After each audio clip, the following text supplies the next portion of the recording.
Hey les bambins, j'espère que vous allez bien, en tout cas moi ça va nickel. On se retrouve aujourd'hui pour une vidéo sur la Coupe du Monde de rugby qui commence aujourd'hui avec l'affiche du premier jour le 8 septembre avec la France contre la Nouvelle-Zélande. Je vous analyse dans cette vidéo toutes les autres rencontres qui seront entre le 9 et le 10 septembre.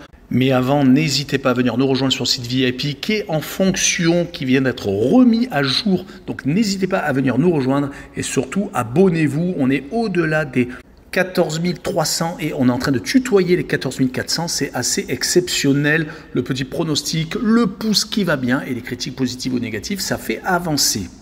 On va débuter par la France contre les All Blacks, le match d'ouverture et ce soir le 8 septembre avec pas mal de choses à dire sur ces deux formations. La Nouvelle-Zélande a déjà été 3 fois championne du monde en 1987, en 2011 et en 2015, réalisant un doublé.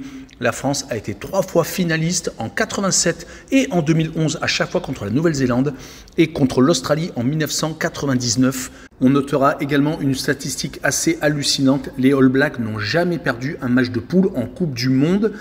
Les absences ce soir, il y en a quelques-uns en France, des très importants. Ntamak, l'ouvreur du stade toulousain, Bail, qui va peut-être refaire son retour lors des prochains matchs de Coupe du Monde. Et Willem qui a déclaré forfait pour cette Coupe du Monde, et Danty qui sera absent au moins ce soir et qui devrait faire son retour lors du prochain match. Du côté de la Nouvelle-Zélande, Retallick, le seconde ligne qui s'est blessé, Lomax, un des piliers qui s'est blessé également, et Fritzel. Je vous donnerai également des statistiques entre les deux formations. 13 victoires pour les Français, 1 match nul et 48 victoires pour les All Blacks. Ils se sont affrontés 4 fois en Coupe du Monde. 2 victoires et 2 défaites pour les Français. La première défaite a été en 1987. C'était en finale. Ils avaient perdu 29-9, mais c'était en Nouvelle-Zélande. Plus une victoire en 1999 en demi-finale, 43-31, qui avait été assez hallucinante avec un retournement total de situation, avec un essai qui restera dans l'histoire du regretté Dominici, où ils avaient également affronté Jonah Lomu, la star à l'époque néo-zélandaise. Ils ont une seconde victoire en 2007, c'était en quart de finale à Cardiff, où ils avaient également gagné 20-18. Mais malheureusement, une défaite, une autre en finale, une nouvelle fois en Nouvelle-Zélande avec quelques décisions arbitrales controversées. En tout cas, ça avait été une défaite très courte, 8-7, et c'était en 2011. Si on prend les derniers résultats de l'équipe de France, les Français ont réalisé de très belles prestations, dont une contre l'Australie où ils ont mis 41 points aux Wallabies. Ils avaient également rencontré 2 fois l'Écosse, gagnant à la maison et perdant en Écosse, même s'ils avaient fait énormément tourner. Et ils avaient également réussi à battre le Japon.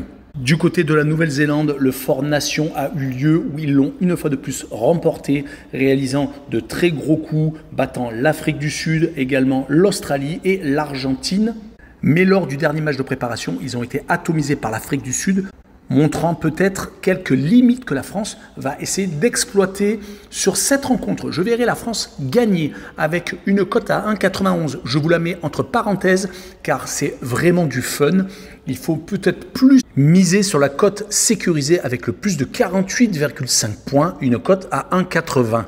Chose promise, chose due, je vous analyse les autres matchs les 9 et 10 septembre. Avec le 9 septembre, l'Italie contre la Namibie. Je vois les Italiens s'imposer et je vois les Transalpins marquer le plus de 42,5 points avec une cote à 1,60. Les Italiens sont beaucoup mieux ces dernières années avec beaucoup de bons joueurs qui sont en train de montrer leur talent. Du côté de l'Irlande qui fait partie des 3 favoris pour moi, que ce soit la France, l'Afrique du Sud et l'Irlande. La Nouvelle-Zélande est peut-être un tout petit peu en dessous. Je vois les Irlandais s'imposer contre la Roumanie et je verrai le plus de 68 points dans le match avec une cote à 51.